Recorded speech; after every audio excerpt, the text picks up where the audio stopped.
Hey there! In this video, we're going to be looking at summative assessments on Extempore. This includes creating rubrics within the assessment parameter section, editing the parameters of an assessment to provide timers, whether it's time to review or time to respond, seeing safe mode in action. This includes looking at what the student sees when they take a summative assessment, and finally, scoring these types of assessments within the teacher gradebook. Let's get started. On the assessment creation page, we can make a summative assessment on Extempore. First, provide a name for your summative assessment. Then, set the timeline. When do you want the students to first see this assessment, and when do you want it due? We'll make it due tomorrow night. Then, choose your assessment type. For this assignment, we're going to stick with individual. Then, how will students respond? With video, audio, or text? This assessment, students will respond with audio. Provide an assessment description if you would like. I'm not going to here. Choose when students see their grades while I'm grading. And then, to create a rubric, select I will provide a numeric score. Click yes, and from here, we can start creating a rubric. Say, for example, I want my first criteria to be vocabulary. I can drag the slider and set how many points I want that to be. We'll make it 3 points. So I can say vocabulary is my first criteria, and then I can say fluency is my second criteria, each worth 3 points each. Again, you can provide descriptions if you would like. If I really like this rubric and I want to use it on future assignments, I can click Save this rubric, provide it a name, and then once I save it, that rubric will show up in my saved rubrics here. Once I save the rubric, I can click on Choose a Saved Rubric, and it will populate within these criteria so that you don't have to enter it multiple times. All right.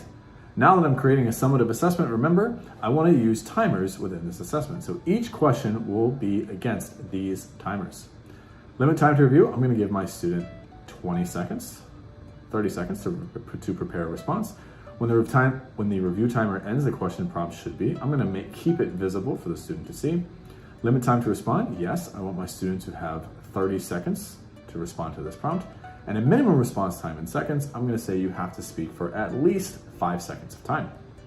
And for attempts, I want my student to only have single attempts for this question. So they get one chance to answer this question within these parameters. Once I click next, I then have the framework of my assessment ready, and I can begin to add questions. I'm only going to have one question on this assessment, so I'm going to call it 1. And from here, I can add my question text. Let's see what this summative assessment looks like from the student side. Within the Extempore student portal, I'm in the assessment. I can see a few things. I can see it requires an audio response. I can see when it's due.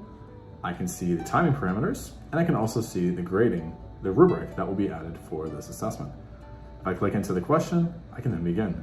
But before I jump into it, I can see that this is a lockable question since it has timing parameters.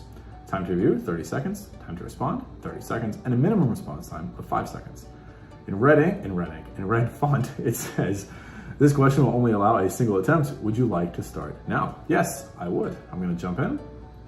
Here's something to note though. A couple of things before we get started. 1, attention, your teacher will be notified for each time you click away from this page or open a new tab. So as a student, if I deactivate this active tab that I'm on, and I click over to another site or another browser, another window, or whatever, I get a little warning on Extempore that says, hey, you left the page, and that the student has to click and say, I understand that if I continue to do so, my teacher will receive notifications about how many times I click away from an assessment. Those are navigation warnings. Another thing that you'll see is that we have time to review here and a time to respond here, but that time to review has not started. That's because this prompt has an audio file attached to it. Once I play the audio file has to play all the way through, then the time to review will begin counting down. Let's see how it works. Hey, what are you doing this weekend? Check out the weather, let me know what you think. Okay, I've listened to the prompt. Now the timer has begun counting down. And if I'm ready, I can record my response, but say I want to look at the forecast first. They say, hey, okay, here's the forecast. I gotta determine my weekend plans. Looks good on Sunday, looks good on Saturday. And if I'm ready to speak, I can click record. Timer will start counting down and I can record my response. Hey, it looks really good this weekend. How about Saturday we spend some time at the park, we can have a picnic or go bike riding. I've spoken for the minimum of 5 seconds. I click stop recording. And now you'll see that I cannot re-record my response here. The only thing I can do is play the response back or submit my attempt. Click submit attempt, and I'm done. I've completed the summative assessment. From the gradebook page then, I can give grades and score these assessments. If I find the student, find the assessment, click on the box, I can see the prompt, and I can see the student's response to that prompt, as well as the rubric and comments that I want to leave. I can listen to the student's response, and then once I've listened to it, I can give them a score on their vocabulary, and fluency, the 2 criteria that I provided for this response. Finally, I can provide comments. Way to go.